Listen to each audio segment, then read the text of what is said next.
We have new information tonight about a man shot and killed by a deputy during a confrontation in Spalding County. The sheriff's office just identified that man as 48-year-old Guy Lynn Scott Jr., a former jail worker. Naima Abdullahi is walking us through what happened.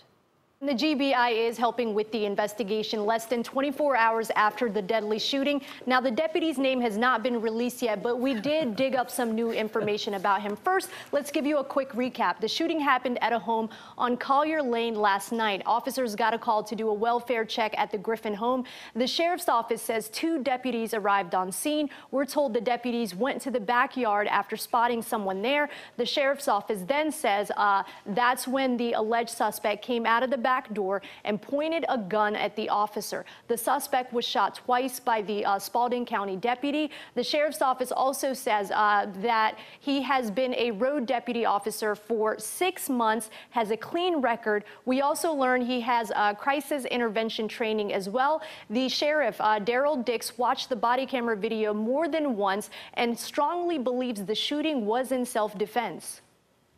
So I check his personal file. Everything looks good. Everything is fine. He has not had any complaints or anything happened since he has been on the road. This was just at the beginning of his career. This was just a horrible. Jr. as a friendly neighbor who never caused any problems in the community. We've requested the 911 call along with the body camera footage, but since the investigation is still ongoing, it will be released at a later date, but we'll keep you updated on that. Back to you. All right, Naima, thank you. A father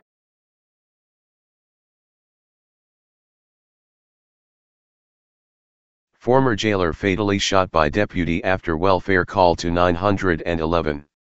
September 30, 2017.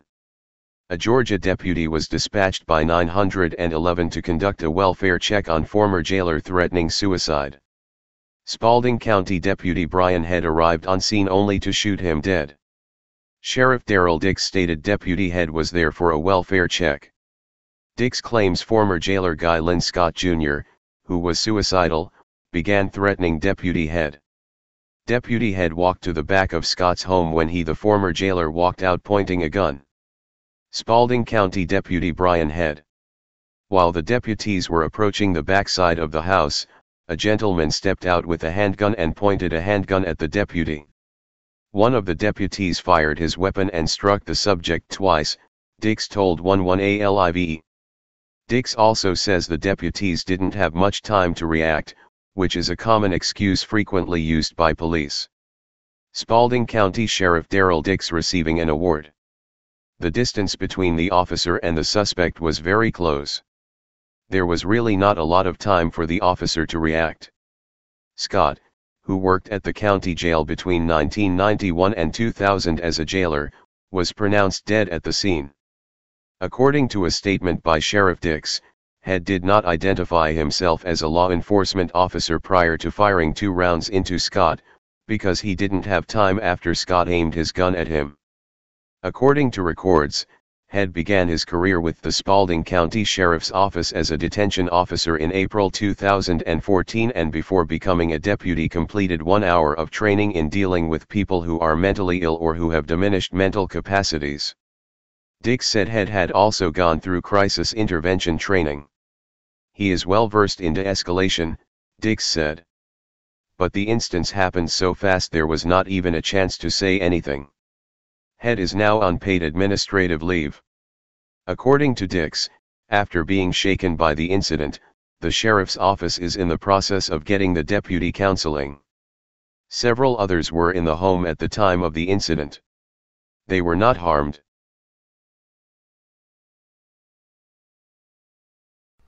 Hey Charlotte County, this is Charlotte County COPWATCH, and I'd like to thank you for all your years of support through the years.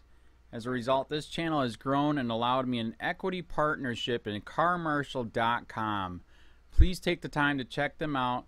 They help you buy and sell your next car, even have a negotiating tool to save you from the hassle of haggling with multiple dealers.